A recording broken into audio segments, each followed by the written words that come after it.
Hello दोस्तों, आप सभी का एक बार फिर से डीएस टॉप क्लासेज में स्वागत है। आज हम बात करने वाले हैं एक इम्पॉर्टेंट टॉपिक जिसे बोलते हैं दिष्ट धारा और प्रत्यावर्ती धारा। दोनों में अंतर कम से कम 5 से 6 अंतर लेकर आया हूं और आप लोग के दिमाग में पोस्टमार्टम कर दूंगा।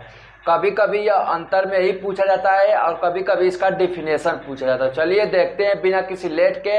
और आप चैनल पर पहली बार आए हैं तो चैनल को सब्सक्राइब कर लीजिए। चलिए, पहला हमारा जो अंतर है, अंतर बताने से पहले आप लोग को बता दूं कुछ नॉलेज के लिए कि आप लोग जानते भी होंगे कि जो हमारे भारतवर्ष में यानी जो भारत में आवृत्ति होती है प्रत्यावर्ती धारा की कितनी होती है, 50 हर्टेज होती है और यूएसए में कितनी होती है, 60 हर्टेज होती है। ओके, इतना बात आप लोग को नॉलेज के लिए रख लेना है क्योंकि काफ़ी यही पूछा जाता है कहीं कहीं। तो चलिए देखते हैं अब हम लोग अंतर।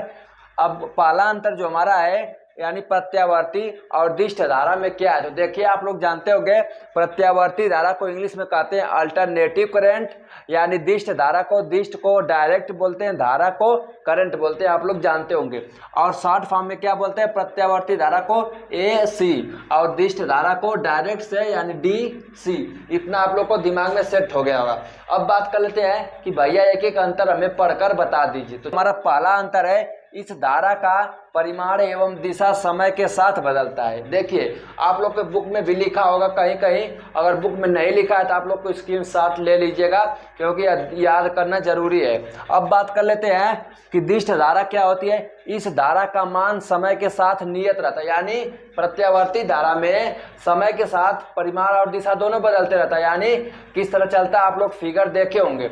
और इसमें क्या होता है, इसका नियत होता है। अब दूसरे की बात कर लेते हैं प्रत्यावर्ती धारा का अंतर क्या होता है। तो देखिए इस धारा विद्युत धारा को लेपन किया जा सकता है, यानी प्रत्यावर्ती धारा को विद्युत लेपन किया जा सकता है और दिष्ट धारा को हम लोग क्या कर सकते हैं, इस विद्युत धारा को लेपन नहीं कर सकते। देखिए जो इसमें होगा इसका उल्टा होगा, जस्ट आप लोग याद कर सकते हैं। आसान शब्दों में एकदम लिखा हूँ, इससे बैटरी चार्ज किया जा सकता है। अब आप कहेंगे कि भैया प्रत्यावर्ती धारा से बैटरी चार्ज किया जा सकता है, तो हाँ, यह 1 नंबर में कहीं कहीं क्वेश्चन पूछा जाता है। जैसे मान लीजिए आपका इन्वर्टर है तो उसको चार्ज करते हैं, तब ना जब लाइट कट जाती है तब ना उसके बाद हम लोग उससे फैन चलाते हैं और AC चलाते हैं। ओके, अब बात कर लेते हैं डायरेक्ट करंट यानी दिष्ट धारा की, इससे बैटरी चार्ज नहीं कर सकते हैं। तो आप लोग याद कर लीजिए कि प्रत्यावर्ती धारा से बैटरी चार्ज कर सकते हैं और दिष्ट धारा से नहीं चार्ज कर सकते। ओके, अब अगले बात कर लेते हैं अंतर की, जो आप लोग का लिखा है इस धारा में ट्रांसफार्मर का उपयोग किया जाता है। यानी प्रत्यावर्ती धारा में क्या होता है, ट्रांसफार्मर का यूज किया जाता है। आप कहेंगे भैया ट्रांसफार्मर क्या है, तो यह एक अलग टॉपिक है, अगर उसे मैं इस वीडियो में बताने लगा तो वीडियो बड़ी हो जाएगी। ओके, ट्रांसफार्मर आप लोग को पढ़ना रहेगा तो नीचे कमेंट कीजिएगा।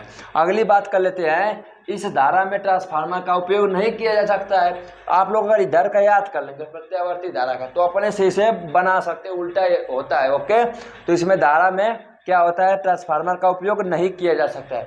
अब कहेंगे भैया अगले बात कर लेते हैं 5वां पॉइंट, आप लोग 4 पॉइंट याद कर लीजिए।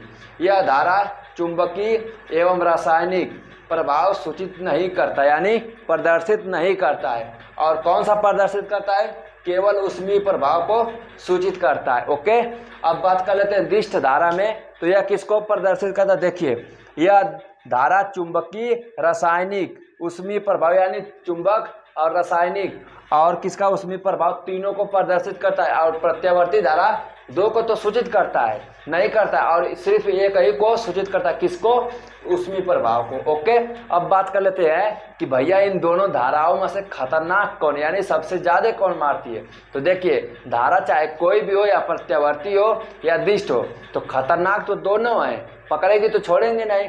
और दोनों में से ज्यादा खतरनाक कौन है, तो हमारा प्रत्यावर्ती धारा अधिक खतरनाक है और दिष्ट धारा ये थोड़ा कम खतरनाक है। इसीलिए दोनों धाराओं से बच कर रहिएगा, कोई भी धारा पकड़ेगी तो छोड़ेगी नहीं। ओके, आप लोग बात करते हैं कि भैया बताए 50 हर्टेज, उसे लिख दीजिए। बहुत से बच्चे लिख नहीं पाएंगे, तो देखिए क्या लिखना, हमें यहाँ पे 50 तो लिख ही लेंगे। और हर्टेज किसका मात्रक है, फ्रीक्वेंसी कहते हैं उसे, इंग्लिश में क्या कहते हैं, फ्रीक्वेंसी, और हिंदी में क्या बोलते हैं, आवृत्ति।